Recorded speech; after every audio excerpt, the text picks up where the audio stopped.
Assalamualaikum warahmatullahi wabarakatuh. Saya di sini ingin menjelaskan tentang beberapa materi mata kuliah dari Tasri. Yang pertama, perkembangan Islam di Asia Tenggara. Yang mana Islam masuk di Asia Tenggara pada abad ke-7 melalui jalur perdagangan, pernikahan, kesenian, politik, dan tasawuf. Melalui jalur perdagangan, Islam masuk di Asia Tenggara melalui jalur perdagangan, melalui pedagang-pedagang Persia, Arab, Gujarat, dan lain sebagainya. Yang mana pedagang tadi berlabuh di pelabuhan Indonesia, menyebabkan pelabuhan itu, daerah tersebut menjadi pusat perdagangan pada masa itu. Seperti pelabuhan Demak, pelabuhan Malaka, dan lain sebagainya. Yang mana para pedagang ini membeli dagangan dan menjual dagangannya. Selanjutnya melalui jalur pernikahan. Lalu pedagang-pedagang tadi menetap di Asia Tenggara, menetap seperti di Indonesia, Malaysia, Thailand, dan lain sebagainya.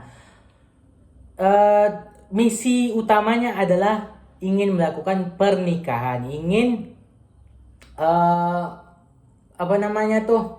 ingin adanya keturunan di tempat tersebut, yang mana itu disetujui langsung oleh putri-putri pribumi. Karena jikalau menikah dengan pedagang tersebut, maka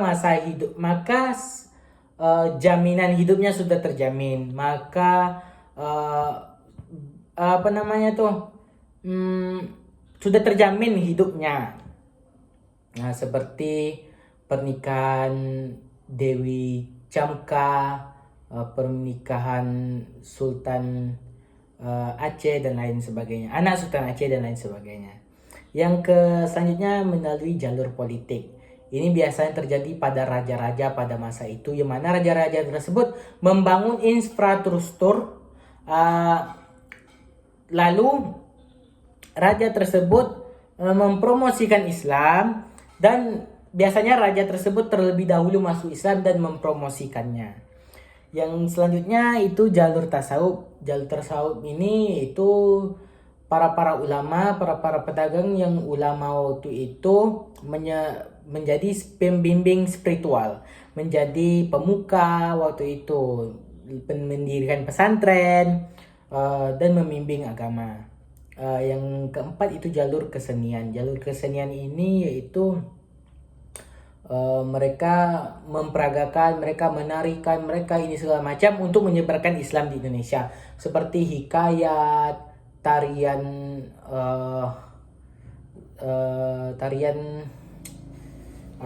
seperti hikayat, wayang, dan lain sebagainya. Wayang ini dikenalkan oleh Sunan Kalijaga, yang mana dengan sangat mahir memainkan wayang pada masa itu. Lanjut, perkembangan Islam pada era globalisasi. Ini negara berperan penting dalam perkembangan Islam pada era globalisasi. Lalu ijtihad juga berperan menjaga hukum pada masa tersebut, yaitu dalil yang terkenal, dalil yang mendukung pada masa itu, yaitu la iqra fid din qad tabayyanu rasulu minal ghoi. Tidak ada paksaan dalam beragama. Agama itu jelas pembeda antara baik dan benar. Selanjutnya, reformasi hukum Islam di negara-negara Muslim. Ini adanya perbankan syariah. Perbankan syariah ini untuk mewujudkan hukum tersebut menjadi hukum Islam, seperti meniadakan riba, bunga rendah, meniadakan bunga, dan lain sebagainya, yang mana ini sangat dilarang dalam Islam. Yang kedua, hukuman alternatif.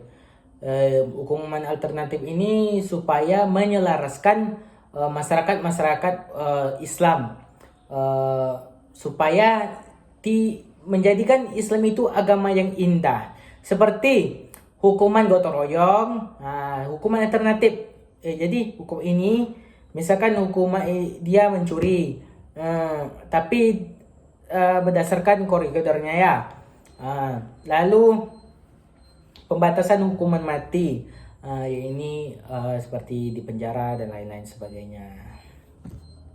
Sejak abad ke-13, perdagangan ini dibawa oleh ulama masyarakat Muslim Arab pada masa itu. Yang kedua itu adalah masa kolonial, yang mana masa ini terjadi pada masa Belanda, yang mana masa itu adalah meniadakan hukum Islam di Indonesia. Akan tetapi hukum Islam tetap ada juga awet, ada juga ada juga tetap berdiri di beberapa daerah seperti di Aceh. Di Aceh hukum Islam sangat kental sekali sampai saat ini. Pembahasan selanjutnya, peran ulama dalam pembentukan hukum Islam. Yang mana ulama ini adalah membuat fatwa-fatwa yang dikenal sebagai fatwa ulama. Fatwa itu apa? Fatwa itu adalah aturan-aturan, undang-undang Islam. Yang mana itu adalah fatwa menyelesaikan masalah keagamaan seperti masalah-masalah perceraian. Itu ada undang-undang fatwanya. Itu fatwa produk halal. Ya, ulama berperan penting dalam memberikan fatwa-fatwa terhadap produk-produk yang ada pada saat ini. Yang ketiga, fatwa ekonomi syariah, yang mana itu seperti tadi menyediakan riba, ekonomi yang baik sesuai syariat Islam. Yang terakhir, urgensi memahami hukum Islam. Hukum memiliki makna menetapkan, membuat, memutuskan, mencegah, mengendalikan, memerintah. Sedangkan Islam ada aturan yang dibuat oleh Allah. Jadi hukum Islam adalah hukum yang berlaku pada orang Islam, yaitu sesuai syariat Islam. Di Indonesia hukum Islam berlaku. Sampai sini pembahasan yang dapat saya sampaikan. Lebih dan kurang saya mohon maaf. Wabillahi taufiq wal hidayah. Wassalamualaikum warahmatullahi wabarakatuh.